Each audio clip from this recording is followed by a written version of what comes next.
I'm looking forward to our next guest very much, Keith, as you are, because he's one of these guys who can tell us something about ourselves that we already know, but in a funny way. Yeah, we're talking about Paul Foot. His show is called Still Life. It was a sellout at the Edinburgh Fringe. He's on his way to the Melbourne Festival, where he was last year, but at last he has come to the Adelaide Fringe. Paul Foot, welcome to Adelaide. Thank you very much, Keith. Thank you, John. Hello. Now, where does one start with because you don't do jokes. How do you start your show? Well, it's a very unusual show this year. I mean, for a start, I don't even go onto the stage for the first 35 minutes. That's pretty unusual. Sort of roaming around. And then, even when I am on the stage, I'm not necessarily even speaking English. Sometimes I speak nonsense language. Like? Well, I can't explain it. It's nonsense, and it's dictated by a hobby horse. Of course. That controls me. It's a funny show, but it's not very conventional, and there's not a single conventional joke in it. No. Is there a chance we might hear some of what's been described as a comic language from a galaxy far away? Well, you are hearing it. But it's quite not. I quite enjoy doing the show because when I'm doing it, everyone's laughing, and then sometimes I see them laughing and then looking at each other as if to say, why are we laughing? Because they're never quite sure. And then they look at me as if to ask me. And then I don't know either. Well, you were saying before, we were talking about, how do you book for your show at the Cinema Nova in Rundle Street and so on, and it doesn't sound like it interests you a great deal. Well, I don't know. I just turn up. And then when I get there, there's all these people queuing, and they all look at me like... And I think, why are they looking at me? And then I think it's because they've come to see me and they know who I am, you see. But I forget that they know who I am. I just think of myself as just like some man walking around the world, and then I just go in, all sort of with my head down into the theatre, all this slightly embarrassed. I always find it strange that people like. When I'm on performing, I'm all exuberant performing, and then afterwards I feel slightly embarrassed about it. But you a bit like after, a sex session, when you just sort of think, oh dear, that was all a bit embarrassing. At the time, you think, oh, it was marvellous, I did that really well, very high quality sex. But afterwards, you just think, oh gosh, it's all so embarrassing. And what did the other person or people think, depending on whether it was an orgy or not? But you have this ability to sort of pick up on observational humour, I guess is what people would call it, like the moist cake syndrome. Oh, yes. Like, just explain that for people who haven't heard that from you before. Well, that is just something I sometimes do in my humour, just mentioning about the horrors of receiving a slice of homemade cake, and then the fact that you can't just eat it, you have to say it's moist. And if you don't say it's moist, then you create a terrible atmosphere. And then they say, oh, what's wrong? Is the cake all right? Is it a bit dry? Then you have to say, no, hardly. It's ever so moist. It's the dampest cake I've had all year. So damp and lovely, all dripping with moisture. Partly the accent. We love the accent. Where is it from? Well, actually, I don't have an accent.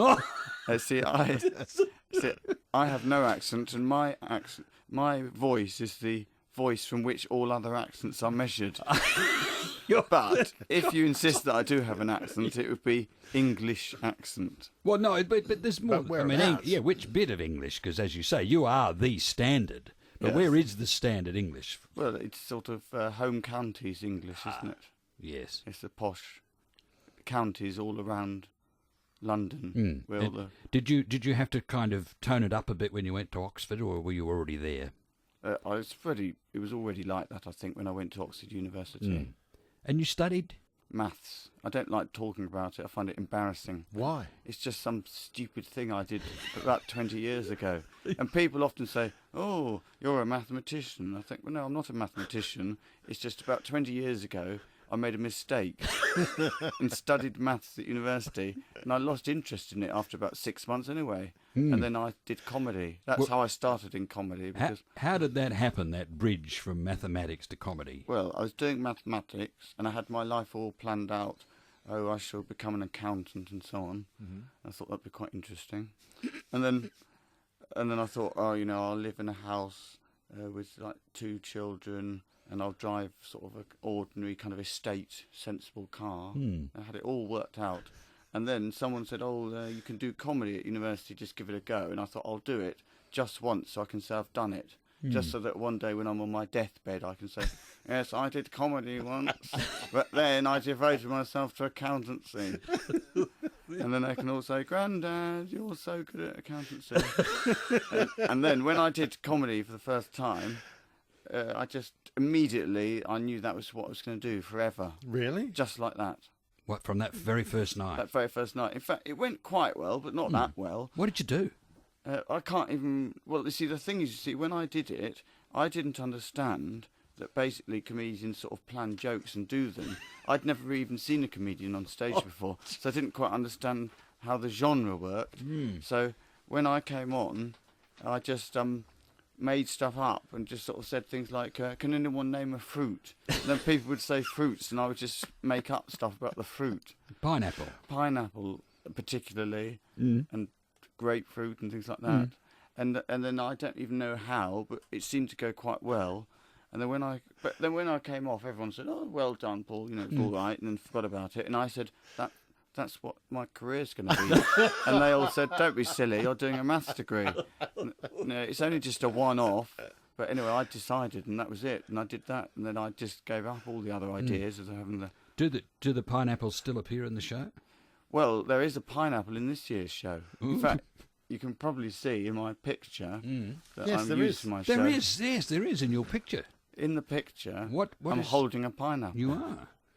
And in the other Are hand... we allowed to say what part the pineapple plays in the show, or would that be giving it away? Well, the pineapple plays no part in the show, of course, because just like all my other shows, the show title, show description, show picture, and show content all bear no relation to each other at all. I mean, it's called Still Life, the show this year, but it's got nothing to do with the show. No. No, and I don't know why there's a picture of me holding a pineapple.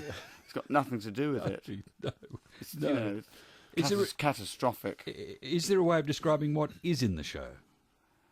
Well, it's easy.